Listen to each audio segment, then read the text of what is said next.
We got a call from Senator Romney's office yesterday saying that he wanted to do one interview to discuss his decision and the blowback that he knows that will flow from it. So we sat down with the senator about 11:30 this morning, and as you will see from the interview that we're about to show you, the conversation turned very serious very fast. Senator Romney, thanks for talking with us. Thank you, Chris. Good to be with you. You decided to vote to convict the president, but you knew that it wasn't going to pass. So I guess the direct question is, do you believe that Donald Trump is unfit to serve as president and should be removed from office? I believe that the act he took, an effort to corrupt an election, is as destructive an attack on the oath of office and on our Constitution as I can imagine. It is a high crime and misdemeanor within the meaning of the Constitution, and that is not a decision I take lightly. It is the last decision I want to take. The personal consequences, the political consequences that fall on me as a result of that are going to be extraordinary. But I swore an oath before God, and I'm a religious person, that I would apply impartial justice. And applying impartial justice said what the president did was grievously wrong. And I had to vote if I was going to live with my own conscience in a way that was consistent with that oath of office. Again, do you believe that Donald Trump is unfit to serve as president and should be removed from office? I do believe he should be removed from office. That's the vote that I will take in just a short while. I want to go through the two main arguments the White House defense team makes. Donald Trump was elected by 63 million Americans. There's another election in less than 9 months. As your colleague, Senator Lamar Alexander, said, let the people decide. You know, that is a refrain that I think rings true to our democratic ears and our natural instincts. But the Constitution demands otherwise. The Constitution says the Senate is to try a president or a judge that is impeached by the House.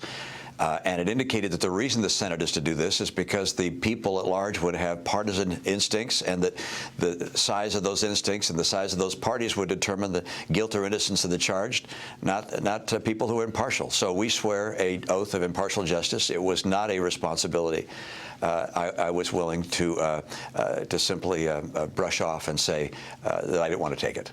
The defense also said that to be an impeachable crime, to remove the president, it must be an actual crime or at least criminal-like activity.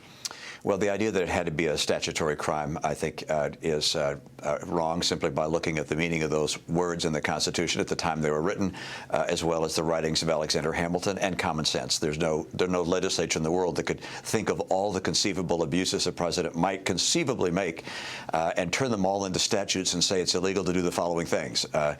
This is a circumstance where it's hard for me to imagine a more serious attack on the Constitution and on a republic like ours than saying that a president would be able to enlist a foreign government to corrupt our elections so that our president could keep in power. That's what happens in tin horn autocracies. It does not happen in the United States of America. And I felt without question that I had a responsibility, if I was going to honor the oath I made before God, to vote what I believed was right. And by the way, I trust my colleagues in the Senate did exactly the same thing, that they followed their conscience as they understood it. I don't argue with them. I reached my own decision without deliberation with them, but I'm absolutely convinced that this is exactly right, at least in my heart.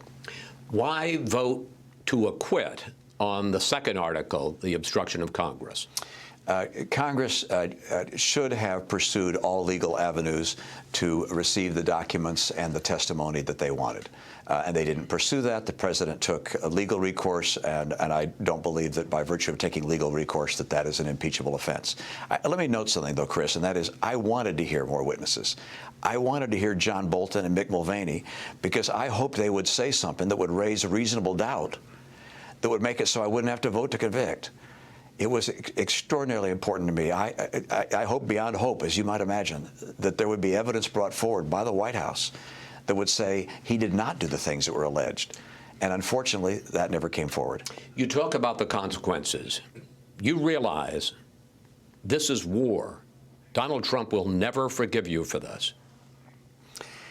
There's a hymn that is sung in my church. It's an old Protestant hymn, which is, do what is right, let the consequence follow.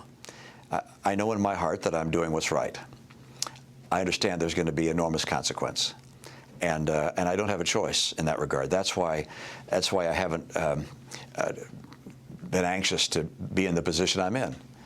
When I heard there was going to be an impeachment investigation, as I heard the evidence that was coming forward, I dreaded the responsibility I'd have.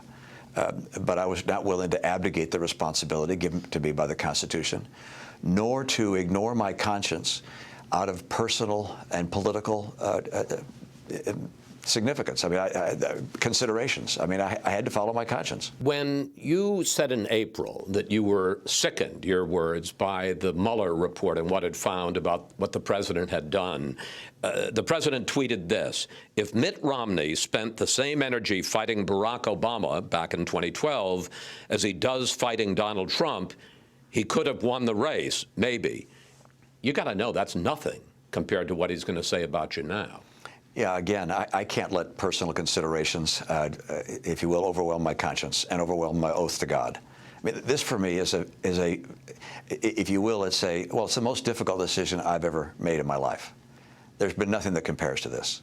And what about the blowback that it's going to come from the president? I understand it will be substantial, and I have to recognize that it was one or the other. One is to say, I don't want to face the blowback. I don't want to, whether not just from the president, but from my party, from my state, from Republican voters. They'll ascribe all sorts of motives and so forth, and those are all the consequences. But on the other side, there is, do you do what you know is right? Do you do what your conscience and your heart tells you? Do you abide by the oath that you swore to God? And I believe in God, and I believe I have a responsibility to put that first, and to put all those other consequences well behind. We've touched on this, but let's talk about your effectiveness in Washington. When you voted, which seemed like a big deal then, doesn't now, just to hear witnesses, you were disinvited from the CPAC conference. The new senator from Georgia, Kelly Loeffler, who is was a big Romney donor, said you were trying to appease the left. Now you're going to be the only Republican senator voting to convict the president. It's going to get pretty lonely in this town for you. Yeah, it's going to get very lonely. And again, the consequences are significant. They're enough that it made this a very difficult process for me.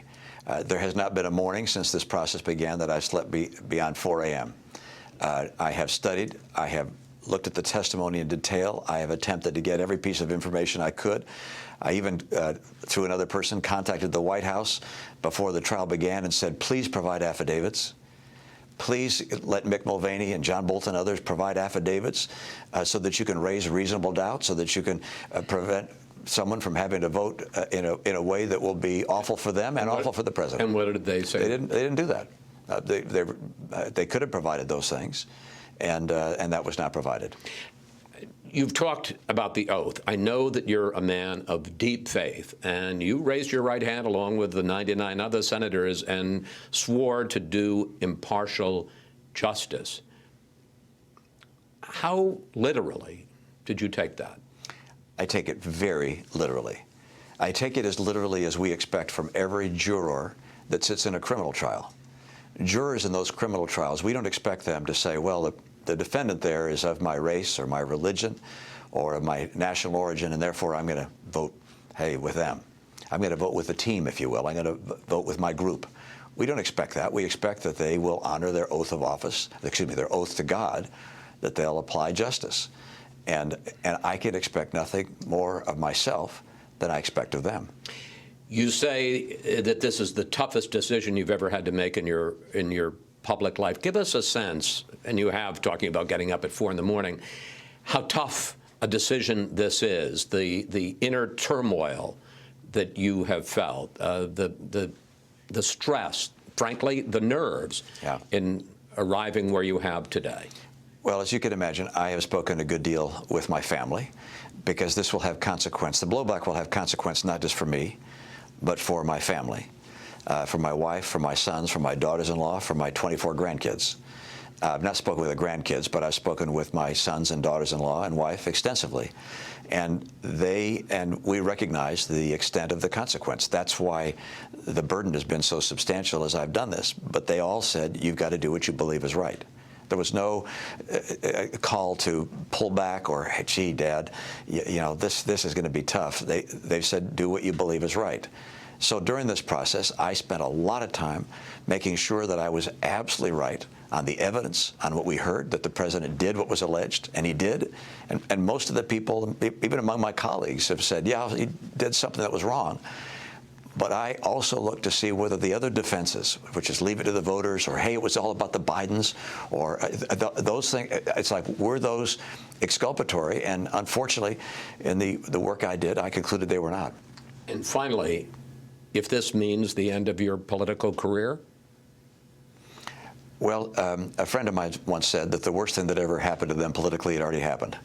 And the worst thing that ever happened to me politically was losing the presidency in 2012. I've got broad enough shoulders to be able to weather personal changes in my career, political or otherwise. But what I don't have is the capacity to ignore my conscience. I don't have the capacity to say that what was wrong was not wrong. What the president did was grievously wrong. And by the way, I say that at a time when I applaud what's happening with the economy. I agree with him 80% of the time. I don't dislike the president. We get along fine. I've known him for years and years, well before politics, before either one of us was in politics. But I believe he made a very serious miscalculation of judgment, one that strikes at the very core of our Constitution. And in a setting like that, not to acknowledge that would place a greater burden on my conscience even than on his. Senator Romney, thank you. Thanks, Chris. Good to be with you. Mitt Romney says that he understands that some people will applaud his decision to convict the president and some people will condemn him. He said that he wrestled with his conscience and his faith, and this was the only decision he can make, and he is at peace with it. But as he said in the interview, Dana, he understands Washington is now going to be a lonely place for him. So interesting when he was, the whole thing is interesting. He says it's grievously wrong. The tone and the demeanor was quite somber, and we're going to try to turn it around for a little bit later. But when he went to give his floor speech, there was a silence there for a moment. I thought we dropped the audio, but no, I think that he seemed like he was even getting choked up, knowing that he was about to announce what he says. He said it was the toughest decision of his life. Yes, he did. And it was interesting. He came in and we were talking about, I've known the Romneys for a long time. We were talking about his wife and his kids and grandkids. But when we began the conversation, as I said at the beginning, it got really serious. And even some of his staff said, we knew this was in the works for some period of time. He'd worked on a speech. We all saw it. But as he discussed it with us in the room around 11:30 this morning, he said somehow the gravity of what he was doing, both in terms of the president voting to convict him, to remove him from office, although that's not going to happen, and also what it means for Romney's own personal career. The gravity of all of that really hit home. Take a look at, they were able to pull it, this is the beginning of Romney's floor speech when he just began, and just look at the emotion. I am profoundly religious. My faith is at the heart of who I am.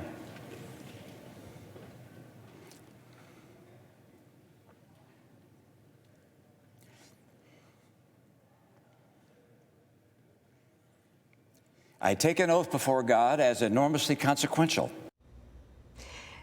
And he says he's a very religious person and knew that, he's going to be eating alone at the lunch table because the left, they're not going to be your new best friends, the Democrats. He knows, and he's very open about it, he knows that the president will, as you said, Chris, will never forgive him for it. And he's already been disinvited from CPAC. And yet he did seem very much at peace with a decision. Yeah, I think he was at peace. I think the emotion you saw there was absolutely genuine. First of all, you cannot overstate the depth of Mitt Romney's faith and the degree to which this was a real challenge to his faith and to his conscience. but he could only see one way through it, and only one way he could live with himself. And it was a tough path. It was the tough decision. And as I say, some people are going to applaud him. Some people will condemn him. The one thing I don't think anybody should doubt was that this was his deeply held belief about what he had to do.